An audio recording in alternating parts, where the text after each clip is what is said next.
Ladies and gentlemen, boys and girls, welcome to Magical Day Radio, the happiest show on the air.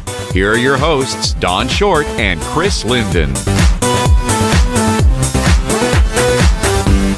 Hello, everyone, and welcome to Magical Day Radio. This is Dawn, and I'm here with my co-host, Chris. Hi, Chris.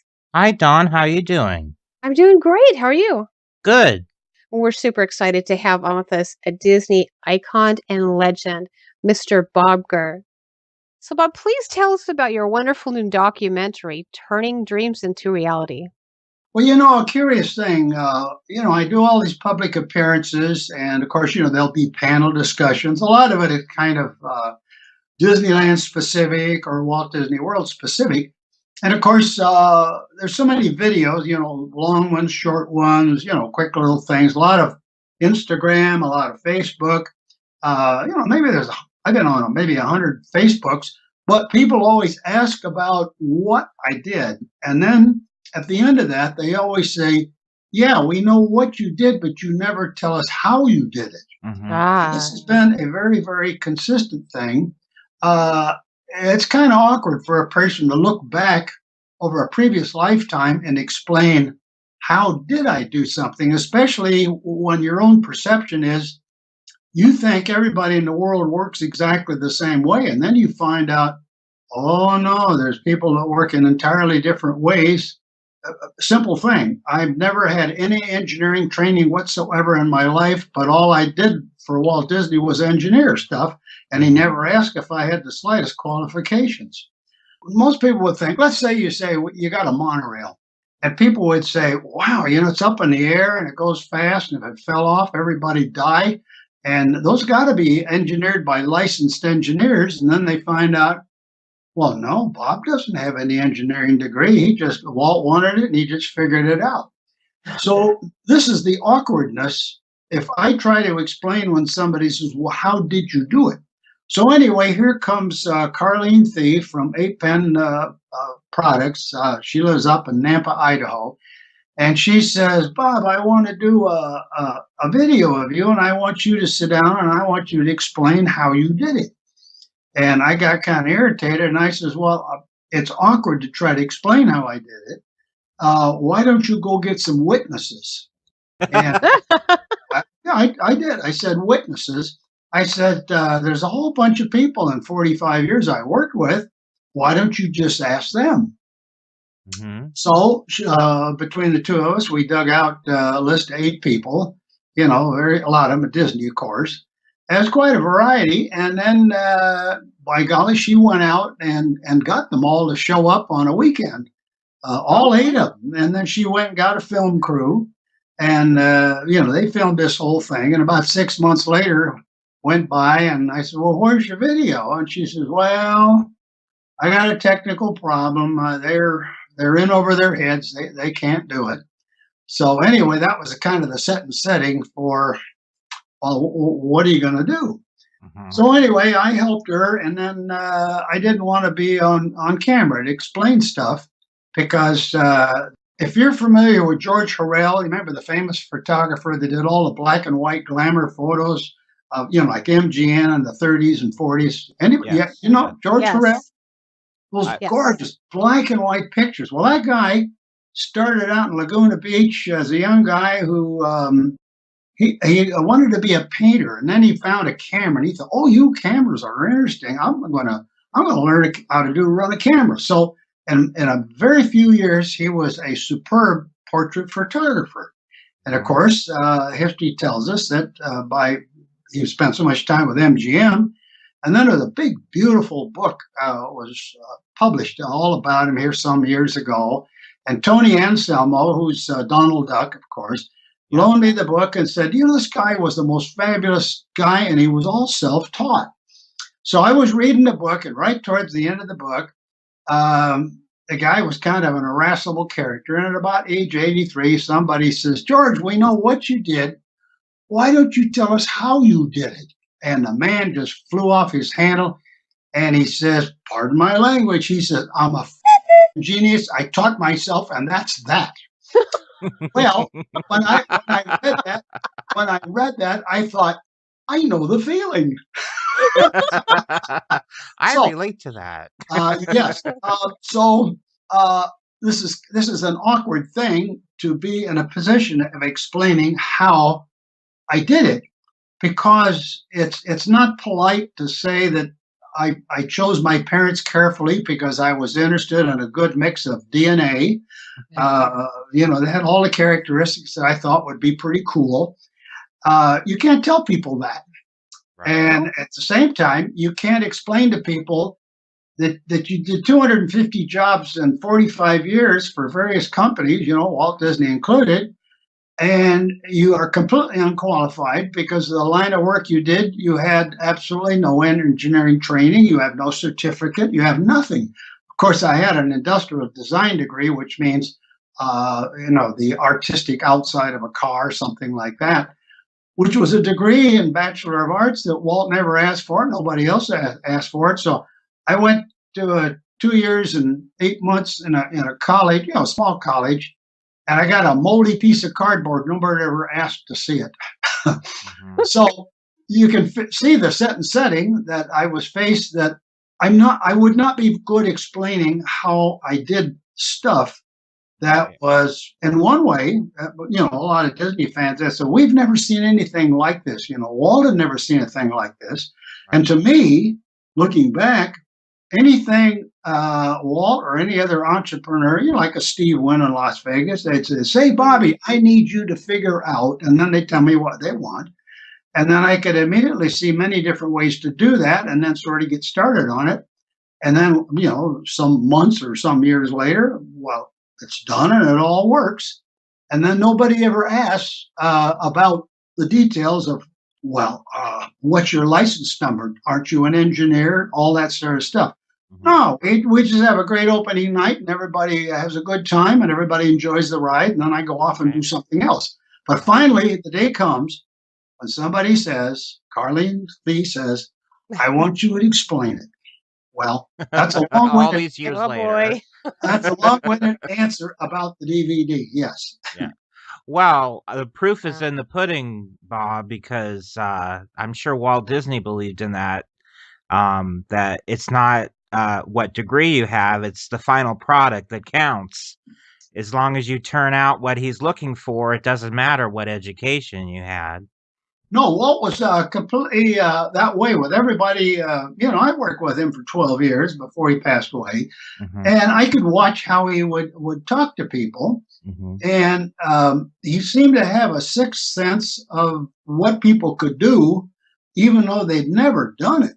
And it was kind of a mysterious thing. He'd look at somebody that might be an animator and say, like in the case of Ex Atencio, he'd say, X, you do background stuff, you do a bit of animation. I think you could write songs. Exactly. Wow. It's like Walt would ask me, and then right in the first month or two, I need a little body for this Autopia car chassis. We've got to have something here. Oh, I know how to do that one. And then you do that, and then he'd come along and say, do you think we should refurbish some antique cars and put them on Main Street? No, Walt, that would not be smart to do. And then he said, well, what would you do? And I said, well, you can make an antique-looking car out of brand new parts, Oh, I didn't know that. Well, why don't you do it? Right, exactly. And then that would lead to, maybe another year, he'd come in my office and slap his knee, and he says, say, Bobby, we don't have a double-deck omnibus on Main Street. No, Walt, we don't. And then he says, well, give me a minute. I'll run up my office. I'll come back. I'll bring you a little English dinky toy of a little bus, what I'm kind of looking at. And I said, yeah. My dad used to drive the double-deckers on Sunset Boulevard here in Hollywood, and I know where there's a double-deck yellow coach across the street from the studio, and I can go get some dimensions there. So that's all it takes to start a project. Right. So now I'm a bus inventor, a historic. Yeah, it's about a 1905 bus, and then and then the next year he says, say, we're thinking of doing a streamlined train for Disneyland because we're going to have a big major project of all new Tomorrowland. For 1959, we're going to put a lot of things in there, but it'll take us a while to get going. So why don't we just throw in a little railroad? Because railroads are cheap. We can, it's just some rails, some ties, spikes, and some ballast. And Tony, our railroad guy, he can build a railroad really, really quick. So why don't you just design a streamlined train to go on Tony's rails? Well, okay, Walt, I'll do that. But that's the way it went. He did that with everybody. And that was the Viewliner, right? Yeah, the little Viewliner. Yeah. Right. Yes. In fact, if you buy the DVD, there are two examples that I use to explain how I design things in an entirely different manner, without being, say, the way you're supposed to do it engineering-wise. Mm-hmm. And I use the Viewliner as an example of that in the DVD, where I can kind of explain it, and then I'll show you pictures of the parts, and then all of a sudden people can say, "Oh, that is so simple. How come they don't teach that in school?" Yeah, they get all complex these days. Speaking of Walt Disney, Bob, can you describe for our audience what was your personal relationship with him? Was he a friend, a boss, a mentor, a little of each? A little of each, it would be the correct answer. Because, well, let me put it this way. You kind of knew Walt was a god because you could tell the relationships of people outside the company. Let's say people that are, presidents of other companies. Mm-hmm. You could kind of see that they were kind of awestruck when they were talking to him. But at the same time, you could see people that knew him very, very well for a great number of years, particularly the animators and the artists. Everybody's on a first name basis. Everybody's talking about stuff, and there's no distinction of anybody's level in the studio back in those days. So it was a curious thing of, golly, Walt's a god to some people, and then to other people, well, he's not even my boss. He's sort of the guy that runs around with the ideas, and he keeps everybody sparked up and gets you into conversations about stuff. Mm-hmm. And then he's always walking around to poke his nose into your office or your shop or whatever, and just kind of following everything. He was not a guy that would be up in that animation building up in the northeast corner where he was and stay there the whole time and issue orders through layers of management. Right. No, everybody could get out. He was out walking around that whole place. Actively involved. Absolutely. Yeah. Yes. And the funniest thing is he wouldn't necessarily issue orders. Mm-hmm. Let's say a project is in progress. He just suddenly show up at your door. He'll just walk in. Sometimes he won't even say a word. Sometimes he'll walk in and look at what you got on your drafting board or what's on your wall or what you're building in the shop. And he'd say, that's kind of interesting, but what would you think if you did this? And then you suggest something. Mm-hmm. And then you would suddenly go, oh, my God, I missed that. Mm-hmm. Oh, my God. Got it in a whole new direction. Yeah, well, it's not so much a new direction. It's a constant refinement of finding everything. We know where we're going. Right. To get it on a daily basis, the details better and better and better and better. Mm-hmm. Put it this way. Today, you will have a fancy college, charge a lot of money, and they'll turn out people which we call MBAs, Masters of Business Administration. Well, all of that is a kind of a by rote methodology or a process, if you will. We have people that are highly trained and they do stuff with certain expectations. And then, of course, in the business world, you'll have the chairman of the board, then you'll have the chief operating officer, chief executive officer, and then you start going down through layers of people until you get down to where the people are actually doing the work. Well, conventional wisdom is that the CEO wants to find out what's been going on. He'll issue orders downstream, and it'll all get filtered by everybody because they got their own, they got their own dog in the show here too. Their own agenda. Oh yeah. And then they get the answer, and then guess what? It goes back up, and then of course everybody's dog in the show has got. No, I don't. Ooh, this is bad news. I don't want the guy to find out that we're in trouble. And guess what? The guy at the top gets a filtered 2 different ways, filter down, filter up, and he doesn't get the right answer. And he's Right. usually 2-3 weeks late, which is pretty late to correct your course. Well, look at a guy like a Walt. He'd get out of his office, he'd walk down the shop, and he'd see the actual parts. Yeah. And if he saw something that didn't look quite right, then he'd ask a little bit about it. And then the person he would ask could suddenly see that, oh boy, that's not going to work too good. That's not pretty good. But Walt wouldn't chew him out. He'd say, well, what if? And then he'd suggest something. He says, had you thought about this? Had you thought about that? Mm-hmm. Now, guess what? He's seeing this within the first hour of leaving his office.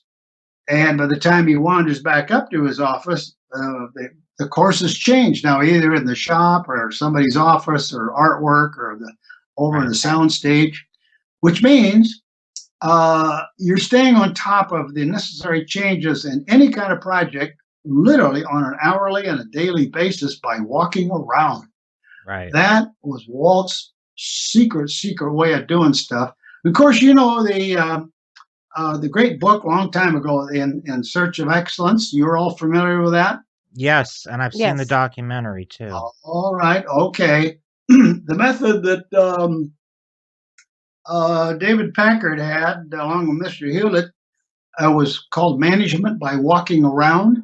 Mm-hmm. Well, that came long after Walt passed away, and Walt was one of the guys that was like people even before him, that it's managed by walking around. You're interested in what's going on. It's your stuff. You want to know what's going on, so you walk around. You talk to people almost on a daily basis. Right. It's such a fast closed loop of staying on point. Let me amplify a little bit what your original question was about. Come on, that guy was Walt. Whether he's a friend or whatever. Sure. Let's visualize it this way. In a conventional world, as people would work with one another at different stature levels, let's say you have dead time between, let's say, 2 meetings. Your typical one will be, you got off the airplane and the limo's late, so there's 10 minutes of delay. Well, when a lot of guys will stand around, men can't resist acting like used car salesmen. Somebody will have to fill the dead space by saying, say, Walt, did you ever hear the one about, and fill in whatever dirty joke you got. Well, the look on Walt's face, the glare and the left eyebrow that shot up, looking right at you with no blink, you just proved to him that you are not thinking about his projects 100% of your time. Mm-hmm. Ooh, do you understand what I just said? Yeah. Uh-huh. Yeah. All right. Okay. Everybody knew that exactly, and the new employees took a little while before they suddenly caught on that Walt is deadly serious. He is thinking of multiple projects that are going now and multiple projects that might be in the future, and that mind is going at all times. Yeah. And whatever he's got you doing, you should be focusing on it so much that if there's a dead time, if you were really smart, you'd ask Walt about, say, you came in and we looked at this thing, I've got another idea, why don't we try this? Well, guess what? You just showed that you are not only you're focusing on his work, but you're willing to contribute an idea at any time. Right. Think That's of that. awesome. Yeah. Yeah. That's Yeah. great. I saw that happen a few times, and the people that did the fill the dead time with what they were used car salesman joke. I think Walt took note for future decisions. Yeah. I think he had a active file in his mind of who were the stars and who were the duds. No, that I've never heard that expression. He had in his mind an active file. Yeah. No, I think that's good because I think he was very aware of people that contribute versus people that are just sort of there. Mm-hmm. Right. And the people that are just sort of there, because a company like his, you got all these projects, people are being hired right and left all the time. How do you prune them out? And one of the ways that Walt would prune people out was he'd move them from one office to another office, and then tell the traffic department, because that's a traffic boys are the guys that deliver the envelopes to your inbox. Okay. He'd tell the traffic department, he says, I moved somebody, but don't take the mail to them. Oh. If they left within the week, Walt figured, boy, they're pretty smart. And if they were there for about a month, Walt would figure, yep, they are dumber than I thought. It was a very well-known syndrome at the studio. Yeah. Of course, he always treated everybody. There was a book written about my boys. If somebody crossed him seriously or really dropped the ball pretty badly, Walt would give him a couple of 4-letter words and say, "Yeah, it's time for you to leave now." Yeah. I imagine. Yeah, it didn't happen a lot because, generally speaking, my overall impression of the company while he was alive was, when people are invited to work there, they know what it's like. They know they're contributing ideas as hard as they can, and they actually have quite a love for Walt. It really showed that you could see it in every instance that people would do anything for Walt because they wanted Walt's stuff to work neat, because all the stuff he wanted to do was so cool, and people were just so excited to be working on cool stuff that was his idea. And it was almost like, without saying anything to him, he says, "Oh God, well, I'll just do anything here just to see your thing work." Could you imagine how awesome? Yeah. Of course, all companies mature, and of course, in later years, we had, as the Disney company got very, very, very big, we had certain presidents that were not, they didn't pick up on Walt's, his MO, so to speak. Yeah. And Right. some of it would be of the attitude of, say, I've told you to do something, and by golly, if you fail to do that, I'm going to fire you. Don't forget that. Well, guess what? If you say that to somebody, and a creative person, creative people, they have to be comfortable about giving you their ideas, even though they're going to have a few of those ideas are going to be nutty and it's not going to work. Right. But you got to not be afraid to give up what you think is your best idea, even though you don't know if it's a stupid idea, because maybe a stupid idea, changed another way, might be a good idea.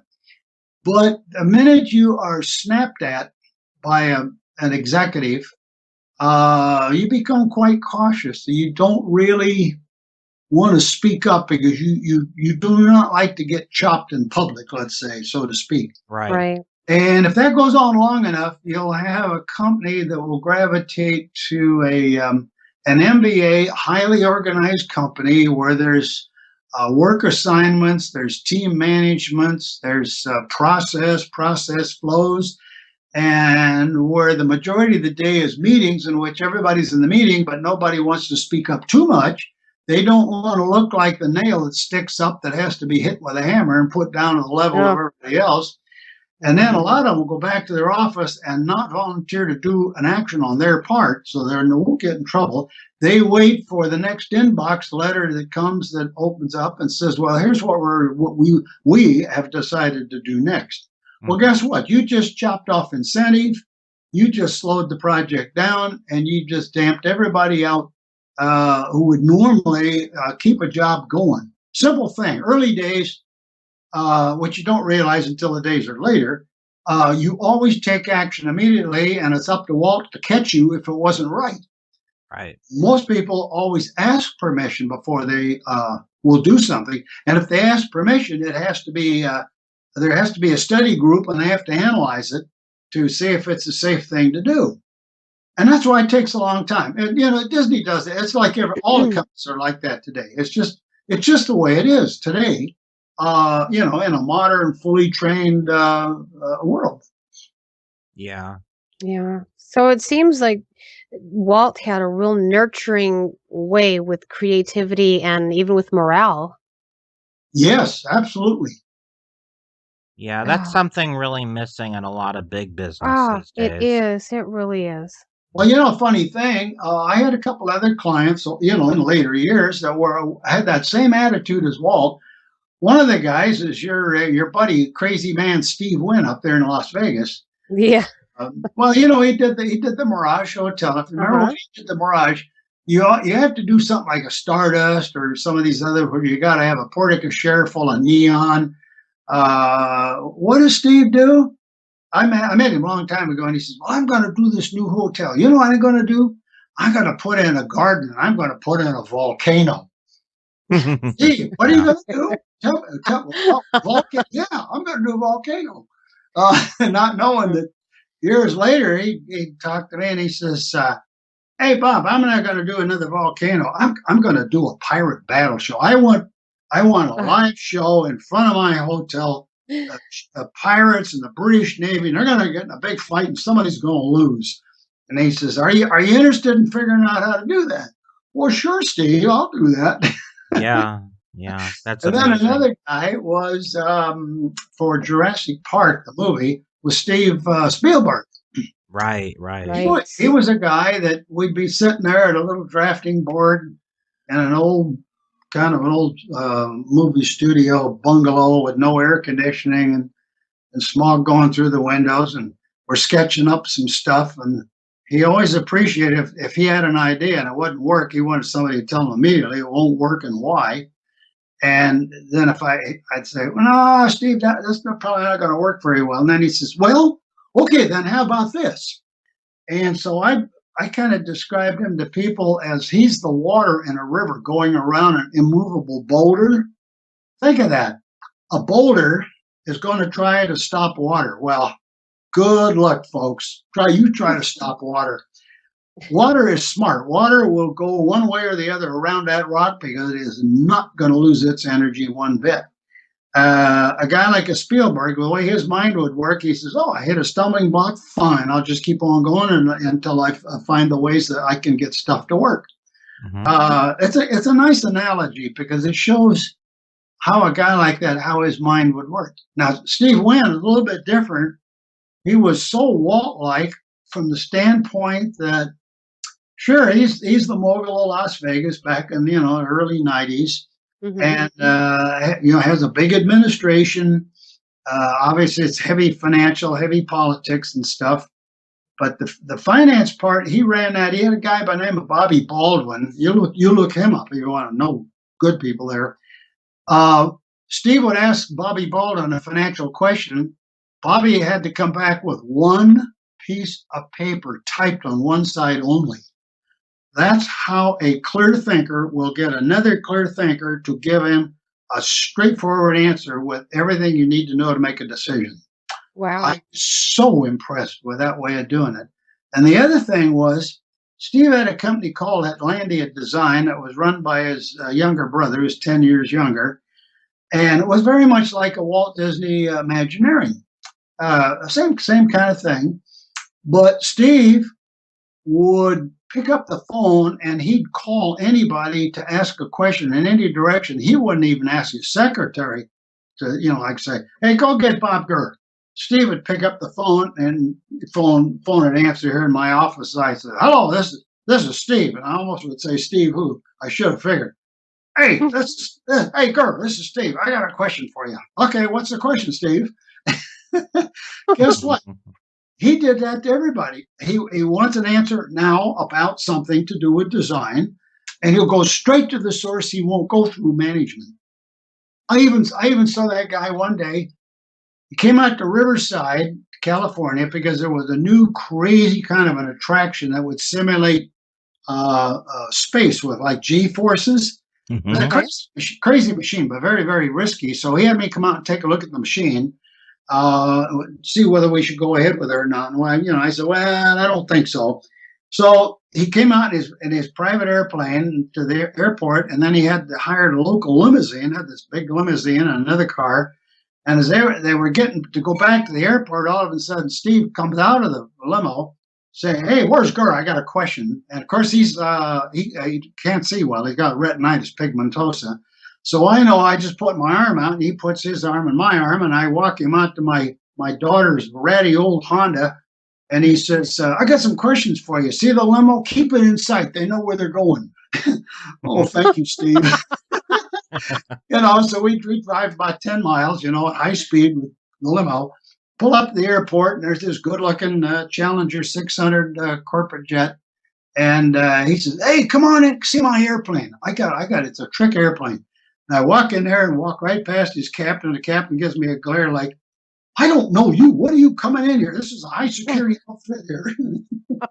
No, he wanted to show me the carbon fiber tube on the shock mounts that hangs inside the fuselage. And he says, "I want to show you my bedroom in the back. I have to work in this airplane. So I paid $1.25 million to float this carbon fiber tube. So the thing is dead silent. What do you think?" Wow. Well, that's the kind of guy that they work directly with people. Their ideas are moving at all times. They don't want to be delayed by going through other people's agendas. So there's two modern day examples of a Walt Disney. Well, folks, we need to take a break here. We'll be back in just a few minutes, so stay tuned for more Magical Day Radio and our special guest, Bob Gurr. Visit DisneyChris.com and experience the Disneyland Magical Audio Tour, a magical musical visit to the land where dreams come true. This amazing virtual tour of the happiest place on earth features hours of music found in over 1,200 audio tracks. Through this audio tour, you can navigate through the entire Magic Kingdom to experience and delight in the fun and adventure of a day at Disneyland from the comfort of your own living room. Every track has been re-edited, digitally enhanced, or remixed for an optimal sound experience. There are also hundreds of full-color photos and informative liner notes provided for each individual audio track. So have your e-tickets ready and come and experience the Disneyland Magical Audio Tour at DisneyChris.com. That's DisneyChris.com. Disneyland is the most magical place on earth, a place where the best memories of your lives are made. And the people at Fresh Baked Disney have made it their purpose to bring to you the very best of Disneyland, baked fresh daily. We capture the special moments and the good times. We'll show you what's new as well as what's not, like some of the very best Disneyland secrets and history the park has to offer. Best of all, we'll bake it for you fresh every single day. So grab a churro and head over to Fresh Baked Disney on YouTube or at freshbakedisney.com and prepare to have your mind blown by how much fun we're having. That's weekly trip reports from the park, news, top 10 lists, reviews, weekly updates on construction of the new Star Wars land, and a passion for the happiest place on earth. Nobody loves Disneyland more than we do, and we're going to prove it to you every single day. If you consider yourself a lover of all things Disney and Disneyland, go find Fresh Baked Disney on YouTube or at freshbakedisney.com. For the best of Disney, baked fresh daily, that's Fresh Baked Disney on YouTube or at freshbakedisney.com. Disney fans all over the world are learning about Magical Day Radio and the incredible guests we have, the topics we discuss, and, well, simply how magical it is. Magical Day Radio is the happiest show on the air, hosted by myself, Dawn Short, and the amazing co-host that I have, Chris Linden. We interview Disney authors, voice talents, Imagineers, Disney icons, and even people who have actually worked with Walt Disney himself. Magical Day Radio airs on Wednesdays from 5 to 6 p.m. Pacific Time. To find out all the information, you can find the show page on Facebook by simply searching Magical Day Radio. Please give it a like and keep up with all the latest. Miss the Magical Day Radio show? Well, no worries. You can find all of our archived shows on my YouTube channel now by simply searching my name, Dawn Short, on YouTube. Each show will be posted on Sundays as well as some new things to come from time to time. Don't forget to hit that subscribe button. As always, we want to thank our listeners for all of your endless love and support. You make our time with you simply magical, and we hope we add a bit of magic into your lives too. So speaking of Walt Disney, again, staying on that topic, of all the projects you worked on with Walt Disney directly during his lifetime, which were you the most passionate about, and which did he seem to be the most passionate about? I've never had that question put quite that way. See, I told you I had We did it. good questions. Aha. No, whatever he wanted you to do seemed so logical, and I couldn't wait to get on it. And some were big, some were small. There was two that were, I would probably say, had a very special passion. Mhm. The New York World's Fair, the Abraham Lincoln exhibit for the state of Illinois. Right. Okay. Secretly, the company in Burbank had been working on an animated figure for Abraham Lincoln and doing it very, very quietly. And after a year, it did not work. Right. So, and I didn't know that job was going on because I was busy on the Ford Magic Skyway for several years. So he asked me and my boss, Roger Brogy, to come over and take a look at the thing. And I took one look at it, and I could see that obviously to me, the reason that the thing is never going to work. It was heavy iron, conventional thinking. And Walt was very mad, and he looked at that thing and he says, "Buddy, I want half as much weight and twice as many motions." And then we talked about a little bit about, how to make it so it's really believable. And then he says, "I don't want the top of that head." He's a tall man. "I don't want that man to wiggle because I have animators and they come back from Alphonse's with 3 martinis and they wiggle. And I don't want Abraham Lincoln to wiggle like that." And of course, I had to take time out for my other jobs, and I engineered, if you could say engineering, I figured out the entire mechanical mechanism, the entire machine in about 90 days, so I could get that done and go back to my regular Ford job on the fair. Mhm. Wow. Then it opened about a week late because we had some strange electrical interferences with the electricity in New York City that got solved very quick. And then the figure worked just absolutely beautiful. But the look on Walt's face when he would show off to somebody something he had that was significant and nobody else in the world had it. Mhm. If you've ever seen about a 5-year-old girl who just ruined her older brother's favorite toy and the look on her face. If you've ever seen a cat that truly did just eat your best canary, there's a look. There's a certain Yes, there's a there certain is. look. A certain gleam in Mhm. the eye. Yep. Yeah, Absolutely. it's pretty prime. He had that with Lincoln. He also had it with the very, very first monorail at Disneyland that opened in June of 1959, where we had barely got that train running Mhm. for a 90-minute opening show for the whole of 1959 Tomorrowland. But he invited his friend Dick to come out from the White House and bring his wife and the 2 girls, and he'd put them up in the hotel. And asked Dick, he said, "I think you ought to come out and cut the ribbon. I got a new monorail here." So of course, we do cut the ribbon and everything, but the fact that he was showing off officially to the world that his buddy, as a vice president of the United States, would come right out and help him cut a ribbon, and he had something that attracted a lot of attention, and nobody else had one of these because it was the first monorail in the Western Hemisphere. Right. Again, that Cheshire cat look.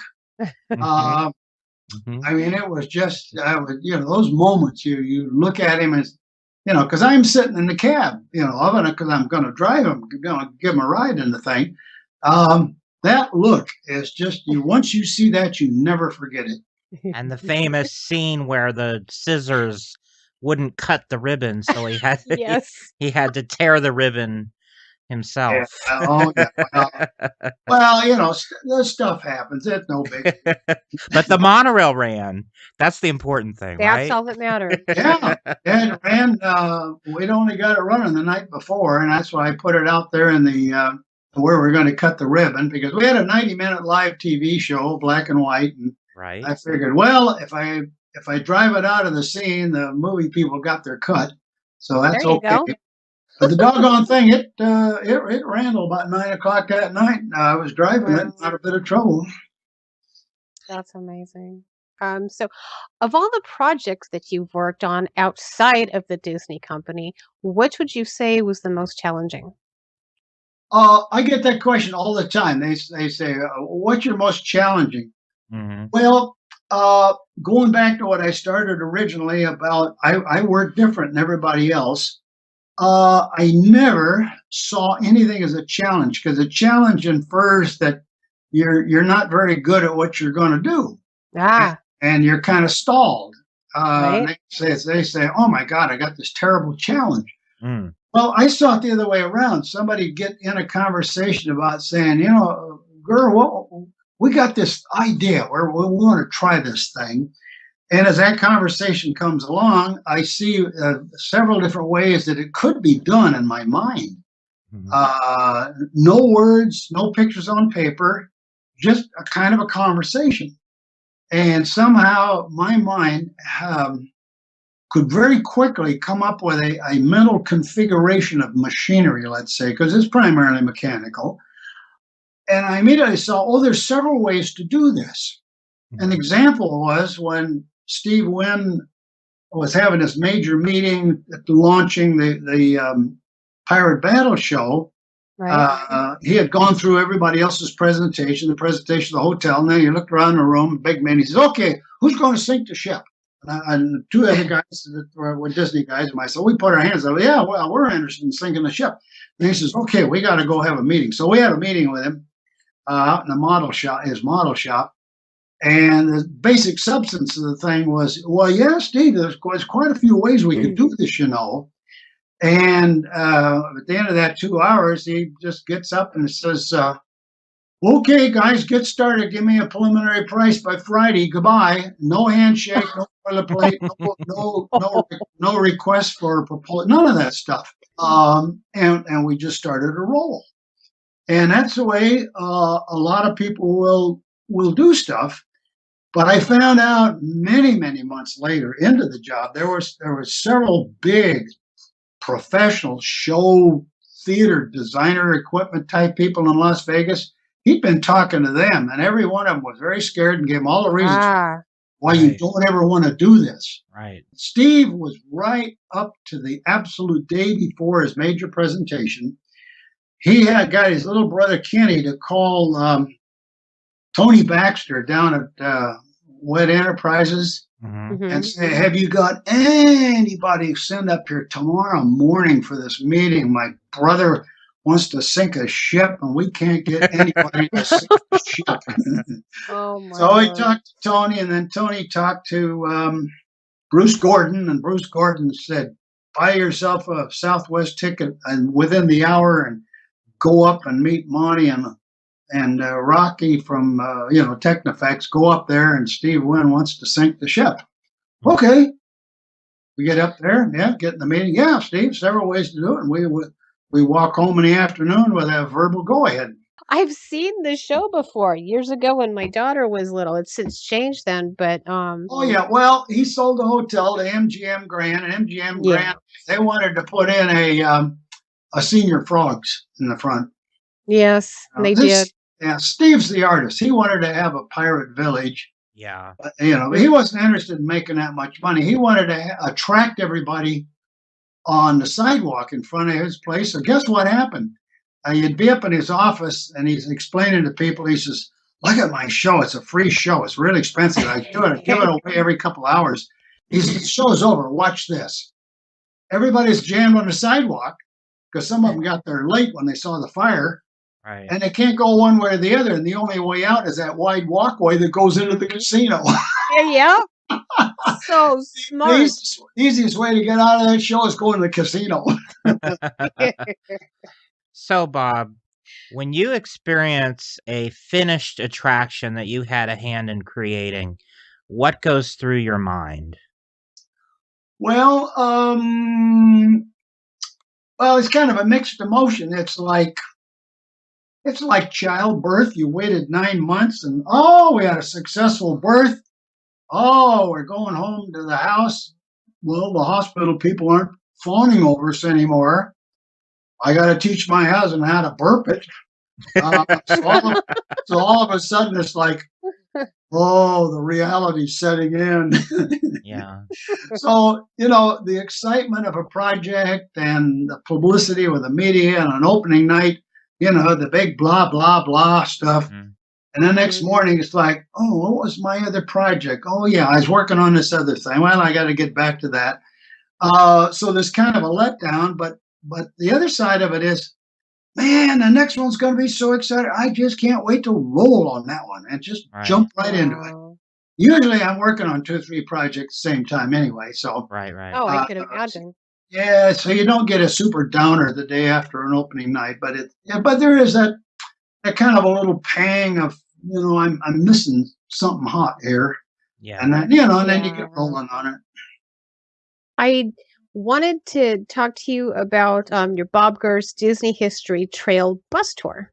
Oh boy, that Ernie Alonso is a guy down in the city of Orange who's an expert at haunted houses.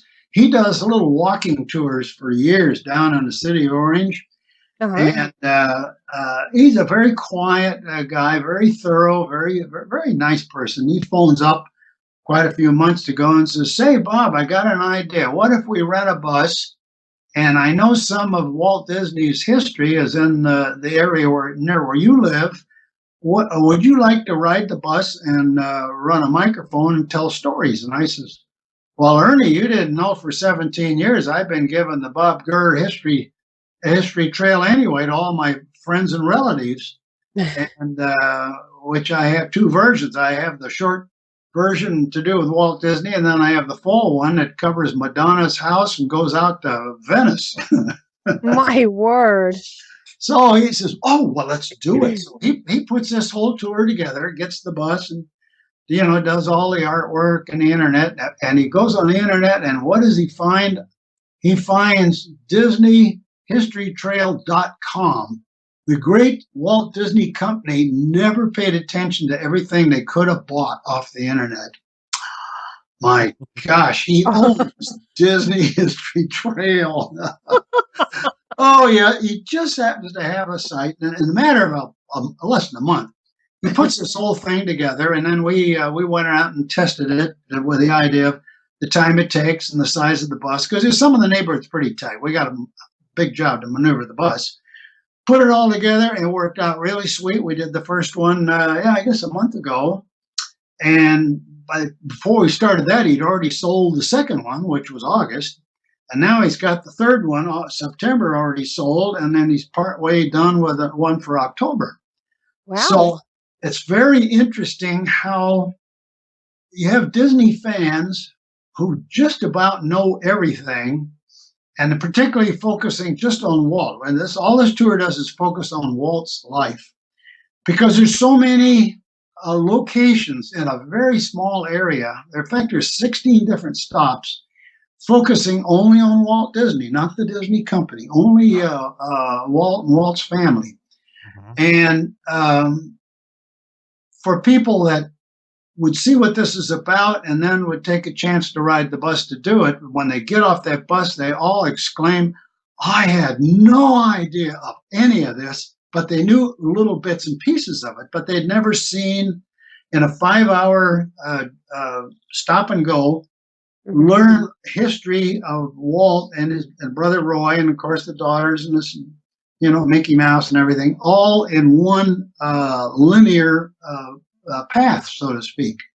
Wow. So the last one we did, next day it had 20 reviews, and all were 5 stars, except one person only gave it 4 stars. But their big comment was they liked it so much they want to try it again. And I thought, how can you want to try it again if you only gave it 4 stars? Right. So I think people Ernie kind of picked a kind of a niche there with as he understands the fans. And of course, as you can tell now, if you put me on a bus and handed me a microphone, we're going to have a good time. Yeah. Outstanding. I have no doubt. Yeah. And then the other thing is what a lot of people didn't know.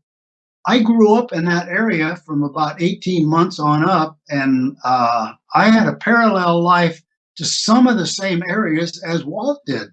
Example, when Walt was thinking of Disneyland, before it was called Disneyland, that was back about 39, 40, somewhere in there, he would be at the little merry-go-round in Griffith Park. And he took his daughters over there, and of course my mother took my little sister and me over there, and we were always riding the merry-go-round. So I suppose if somebody had taken our picture, why I would have been riding around on the merry-go-round with Diane and Sharon, and Walt would have been that guy putting the peanut shells on the walkway out there, Right. watching us go for a ride. And then it turned out, in hindsight, we had a depression, in those days, and so my father had to move in with his mother-in-law, which turns out to be my grandmother, which had a big house, only two streets down from where Walt was living. No Right. kidding. Stuff like that. So there was a lot of things that are double connected. Even Walt Disney Imagineering owns the Tower Building, which is the main terminal for the old LAX of LA, which is the Los Angeles Grand Central Air Terminal, which just got restored. I used to hang out in there at 8 years old. You're getting out of the house and going across the railroad tracks. Don't get run over, and go over there because I wanted to play in airplanes. And then the last year I worked for Disney, my office was in that building. No kidding. There's a tremendous connection. If you took that tour, you'd learn all this stuff. Wow. Well, I really want to. Yeah. Yeah. Me too. Sounds Yeah. fun. So you Fascinating. can't learn any of that history without buying that. And the bus ride's only $89. You get a wonderful box lunch from the Gene Autry Museum. We get a stop at Walt Disney's barn, so you can stay there for about. Oh, my word. Mm-hmm. Yeah, we see everything from Walt and Roy's first house, which they built, which was a kit. Big truck came with all the parts with a booklet to explain how to build the house from the parts. Yeah. And Walt and Roy, they built 2 houses. Yeah.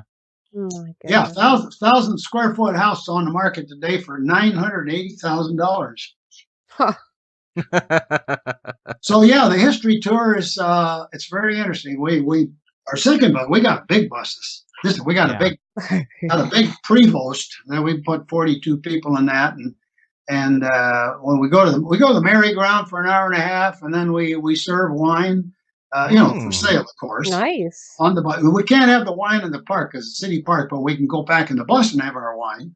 There you go. Yeah. Yeah, That and then sounds nice. they sell Bob Gurr labeled caramel corn for people who Ooh. put some munchies. Yeah, it's a fun deal. How long is the tour? How many hours is it? 5 hours. Wow. Okay. That's well worth the price. That's Yeah. Oh, yeah. definitely fun. Absolutely. Yeah. Just to rub it in, the Disneyana Mania, the main banquet night was $90, and our whole 5 hours with a box lunch was only $89. Mm. So there you go. You always you always charge fair, and then you give more than they expected, and then you have people very, very happy. Well, that's something Walt Disney definitely believed in. Yeah, well, we do the same. Yeah. Something I've always wanted to ask you, Bob, because both Dawn and I have definite we miss a former attraction in Disneyland that you had a major hand in creating. Mm-hmm. The People Mover. I hate to get that question. Every time I'm in public, somebody walks up and says, Well, I would like to ask you if you could have the People Mover return to Disneyland in some new incarnation that was ADA and OSHA compliant. Would you like to see it come back, or do you think it's a thing of the past? Absolutely, because the People Mover was an attraction that was very typical of how Walt wanted people to spend an enjoyable day with their family. Because I remember he always pointed out, he says, if we're up in the air, we can kind of see where we might go walking later on. And, Yes. Grandpa can be up there and they can bring the baby and, everybody else is happy and we're up in the breeze. It's really nice. And then we got into where, we have a Big Thunder, and you can't take the baby on Big Thunder, and Grandpa won't ride the Matterhorn, but everybody can ride the People Mover. Yeah, Exactly. yeah. And then it turned out fully licensed engineers, managed by professional project managers and lawyers, spent years developing the rocket rod, and the rocket rod didn't even last 2 years. No, Wow. it did not. So there's something to be said for the kind of people that Walt hired who were clear thinkers and saw when things made sense and when they didn't. And then when you have a big modern company full of licensed engineers, professional managers, and the managers are never creative. They could manage a complete boondoggle and not know when things work or when they don't work. And then you'd have young people saying, well, they want us to do it, so I guess we got to do it. There must be wisdom beyond me. And then you have a whole company spends millions of dollars, and any of us old dodos could look and say, you folks are stupid. Why are you doing that? And then a year and a half later, they says, yep, it was stupid. Yeah. I can't give you a good answer. No, that was a great answer, actually. I remember at the time that the rocket rods opened, I just thought, why? What is the purpose of this? What does it have to do with the future and Walt Disney's vision for the future? It just seemed like kind of a silly idea. Well, it's as corporations get large and you don't have dynamic, creative leaders, you simply have sort of what I'd call a corporatology process. It's like, well, if you do these processes, you eventually will have something. I don't think so. No. All right, let's get off the dark subject. What's the next one? Well, let's go with this. Bob, what future projects are in the works for you? Well, actually, I don't work. You realize work is a 4-letter word, so why would I do it? Let's say play. What future playtime is in the future for you? I'm busy at all times doing everything I want to do. It's such a variety. Here's a crazy one. Do you know that I love making music on GarageBand? Oh, wow. Really? And I know nothing about music. I just don't know the first thing about it. But GarageBand costs $4.99, and any fool can make music. Yeah. Oh, I sure would love to hear it sometimes. It's fun to do. I love editing videos on Final Cut Pro X. But I'm fascinated by video editing. I mean, I'm even more fascinated by audio editing. Oh, that's right up my alley. I do a lot of audio editing. I'll be editing this episode. Okay. Well, not to dig too deep into how this DVD came about. I was sort of stepped up to help Carlene with the people that technically failed her. And if you don't mention it too much, I wound up being the Secret Service that was the editor for both audio and visual.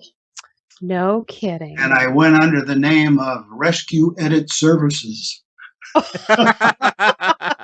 Appropriate. That is priceless. It happened to be an entity known to my nephew who used to live in Riverside near where Carlene used to be. So she needed the audio fix, and he has 5 Emmys because he's a live recording engineer. He does America's Got Talent. He did X Factor, Dancing with Stars. He does all that stuff. Okay. And he saw her audio problem and said, well, he'll level it all out, get all the junk out of it. But I had to do the actual dialogue. I wound up writing the screen story. And you say you're an audio editor? Yes, I am. Yes, very much he is. so. All right. Here, I have a whole website of my audio work on it. I'll give you a question. Somebody does a 3-camera shoot, and in the course of the 3-camera shoot, they stop doing start and stop syncing with the clapboard. And then pretty soon they wouldn't necessarily record all the audio, and then they recorded some of it separate and then some of it not, and then the in-camera audio wouldn't work. And then by the time my nephew had to take the separate recording and clean it up, there is no match for what dialogue fits what scene. You have to hand search 100% of 10 hours and put it together. Then guess what? The people that were in the room at the time, I wasn't there, when they agree with something, the interviewee said, they'd say, oh, yeah, yeah, Have you ever tried to cut an out with a razor blade? Yes.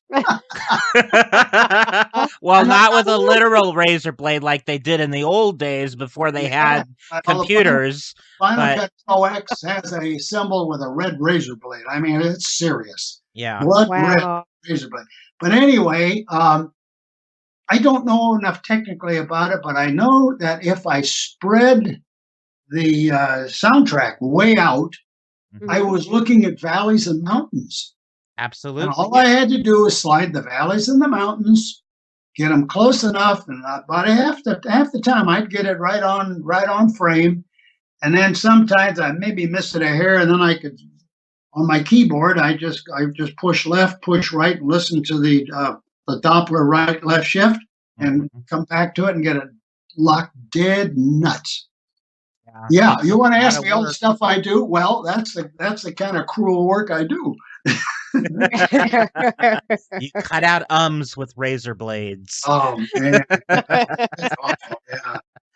Yeah. I find out how to do that. You know, just then I find out. Well, that's what everybody. You got to do it anyway. Of course, you know, my passion is biking. I didn't start biking till I was age 68, and I didn't do much hiking till 68. And now I'm just about 85, and within about a month I'll be 85. And I got over 8,000 miles on my bikes and my hiking since 68. My word. And I go to the gym 4 or 5 days a week and do my own yard work, do my own housework. And like I say, I go out and I'm, as I jokingly told you, I didn't get the job at Walmart as the Walmart greeter. I laughed so hard when I saw that. So I thought, well, the next best is I could ride the front of the bus with a microphone. You know, I'm interested in everything. Well, thank goodness you are, because the public at large has reaped the rewards of all your many interests. So, Bob. Yes. We had one more question for you Don wanted to ask. I had happened to see stories about this, so I kind of had to know just for my own personal information. Could you tell us how you came to invent the world famous Gurtini? I think over time, people always would invite me to dinner someplace. That oh, Bob, we're taking you to Club 33. We're taking you here. It's like, I think it's like if you get famous enough, pretty soon you all dinners are free and all alcohol is free. That's nice. Yeah. And then it turned out they'd say, well, what can we get you tonight? And then somehow the martini, I could always had a martini dinner time. And then somebody just up and said, yeah, how about a Gurtini? So all of a sudden the name stuck years ago, and then it turned into a joke. And then pretty soon, everybody who came to my house and they wanted me to do something for them, that, like, let's say a podcast, they bring their own recording equipment or their own video. They all brought a big bottle of Bombay Sapphire. Sometimes they put a blue ribbon on the bottle, Hey, wow. Why don't you make a Gurtini? Well, actually, I don't drink that much alcohol anymore. Just over time, I just got used to not having a martini every night. But maybe once a week or every other week, somebody will phone up and they want to take me someplace and say, "Well, yeah, we'll have a Gurtini, but let's make it vodka instead of gin." Because I used to think vodka smelled like a dentist's office because it was like so medicinal. Really high quality vodka is really, really very, very nice. I understand now why. And in fact, in some vodkas, I studied 990 vodkas on the internet to learn about they're made of potatoes. They're made of everything all over the world, and learn the varieties and the differences and how they're judged. And found some very interesting brands that they're kind of rare, but they're not all that expensive. So in closing, you'll understand that Walt Disney had a permanent curiosity about everything, and that was the secret weapon. Everybody I knew that worked there, they were 100% curious at all times about every subject, and I have that same disease exactly. Well, I'm Uh, glad you're diseased, Bob, because you've brought many wonderful things to our lives. So I know you told me not to Absolutely. gush, but I had to say that. Oh, I'll, I'll let you get away this time. Okay. Okay. Thank you. So thanks for joining us, Bob. I really appreciate your time and had a great time talking to you. Well, huge thanks going out to our special guest, Disney legend and icon, Bob Gurr. Thank you so much for taking your time out to join us. We learned so much, and it was extremely entertaining, and we will definitely try to get you back again. We want to mention his documentary and other information is available on apependisneyproducts.com. That's APEPEN Disneyproducts.com. Also, check out the Facebook page, Bob Gurr's Disney History Trail Bus Tour, for more information on that. Again, that's available on Facebook, as well as a Facebook page specifically with Bob Gurr. And that has a lot of information, some amazing pictures and things that he's done recently, and facts and tidbits here from Walt Disney's barn to D23, all kinds of stuff. Make sure you check that out. And also, you're going to want to stop by his website, www.bobgurr.com. There's a variety of social links, updates, new projects that are coming up, and there's even a little trailer, a little teaser for his documentary, which is called From Dreams to Reality. As always, we want to thank everyone for listening to Magical Day Radio and remind you to please check out our Facebook show page under Magical Day Radio. Please give it a like for us. We'd really appreciate that. We'll post the updates on the show, Disney news, and anything else we come across to share with you, as well as our archive shows. Magical Day Radio's archive shows can be found on my YouTube channel each Sunday by simply searching my name, Dawn Short. Please subscribe to the channel to keep up with the shows and more to come. Again, links will be featured on our Facebook show page for easier access. And you can find both Chris and I on Twitter. Chris, could you share your contact with everyone? On Twitter, I'm DisneyChris73. And my Twitter is Dawn_Short. Now, should you wish to contact us, please use the message feature on our Facebook page, and we'll be sure to get back with you as soon as possible. Again, the Facebook page is Magical Day Radio. Super easy to find. As always, we want to thank all of our listeners for your continued love and support. Because of you, our time spent here is simply magical, and we hope that you have had a magical day too. Good night, everybody. This has been Magical Day Radio with your hosts, Dawn Short and Chris Linden. This was a Dragus production syndication. Magical Day Radio was created by host, public relations, and social media director, Dawn Short. Designs, websites, and sounds created by host and graphic design producer, Chris Linden. Magical Day Radio is not associated with the Walt Disney Company, its affiliates, or subsidiaries. All copyrighted media is used under journalistic fair use for commentary and educational purposes only. Please join us on Facebook at Magical Day Radio. Thanks for listening and have a magical day.